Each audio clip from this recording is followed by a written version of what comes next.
जाओगे तब जो इंटरेस्ट पे करोगे वो रेपो रेट से 1% कम होगा। क्यों? क्योंकि उस समय पे जो गवर्नमेंट सिक्योरिटीज है आपके पास केंद्र सरकार की, उसको गिरवी रख रहे हो। तो आरबीआई अगर आपको पैसा दे रही है उस समय पे राज्य की सरकार को, तो वो गिरवी रख रही है किसको? गवर्नमेंट सिक्योरिटीज को। तो आरबीआई को ये पता है कि पैसा वापस नहीं आया तो हम गवर्नमेंट सिक्योरिटीज बेच के अपना पैसा वसूल लेंगे, इसलिए कम इंटरेस्ट रेट चार्ज करती है। रेपो रेट से 1% कम इंटरेस्ट रेट चार्ज किया जाता है स्पेशल ड्राइंग फैसिलिटी में। नॉर्मल डब्ल्यूएफओ में कोई इस प्रकार का कोलैटरल नहीं होता है, इसीलिए रेपो रेट पे आपको इंटरेस्ट भरना पड़ेगा।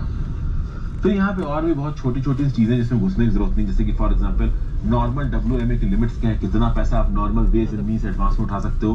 तो ये डिपेंड करता है 3 year average of a states actual revenue and capital expenditures पे। ठीक है भाई। और अगर आप अपनी नॉर्मल विड्रॉल लिमिट के आगे चले गए या फिर आपने 3 महीने के टर्म पीरियड को क्रॉस कर दिया तो फिर वो ओवरड्राफ्ट लॉन्ड्रिंग हो जाएगी। ओके, ये यहाँ पे आपको क्लियर होना चाहिए। अब देखिए यहाँ पे जो रिलैक्सेशंस किए गए सरकार की तरफ से, आप बोलोगे कौन से रिलैक्सेशन? तो यही वाला रिलैक्सेशन कि भाई जो 51,560 करोड़ रुपीस का जो वेज एंड मींस एडवांसेस की स्कीम थी जो मार्च 2021 में खत्म हो रही थी, उसको सितंबर 2021 तक कर दिया गया।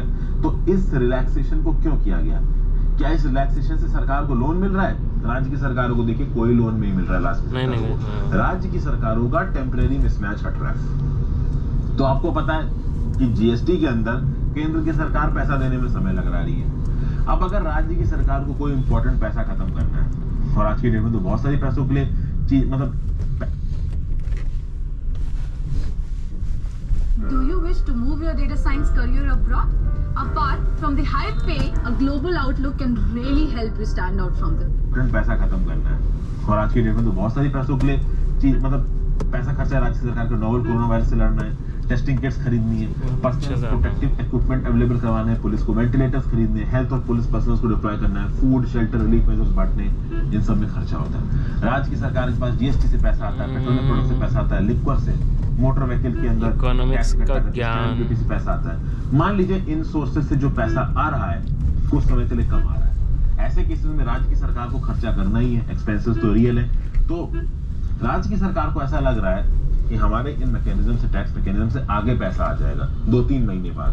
तो 2-3 महीने बाद जो पैसा आ रहा है उसके रिस्पेक्ट में जो खर्चा अभी करना है, तो वेज एंड मींस एडवांसेस में आरबीआई से बोरोइंग करके खर्चा कर दिया, बाद में जब पैसा आ जाएगा अपने टैक्सेस से तब भर देंगे इंटरेस्ट के साथ। समझ गए? ये है डब्ल्यूएमए विंडो। डब्ल्यूएमए विंडो की लिमिट क्या है? केंद्र सरकार के लिए 1,20,000 करोड़, राज्य की सरकारों के लिए 51,560 करोड़।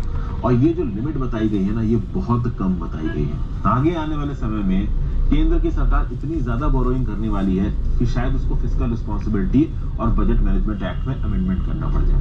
अब यहाँ पे मैं बहुत डिटेल में नहीं घुसूंगा क्योंकि टॉपिक डाइवर्स हो जाए। एफआरबीएम क्या है?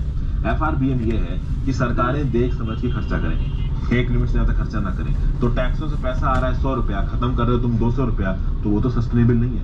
तो एफआरबीएम एक्ट केंद्र सरकारों के ऊपर कुछ लिमिटेशंस लगाता है कि आपको फिस्कल डेफिसिट इतनी करनी है, इस समय तक इतनी करनी है, मतलब कुछ लिमिट लगाता है एफआरबीएम एक्ट केंद्र सरकार के खर्चे पे। केंद्र सरकार के खर्चे पे मतलब ओवरऑल देश के खर्चे पे केंद्र सरकार के ऊपर लिमिट लगी हुई है, और राज्य की सरकारें एक लिमिट से ज्यादा बोरो नहीं कर सकती है केंद्र सरकार से पूछे बिना। तो बेसिकली ये जो फिस्कल रिस्पॉन्सिबिलिटी और बजट मैनेजमेंट एक्ट है, ये फिस्कल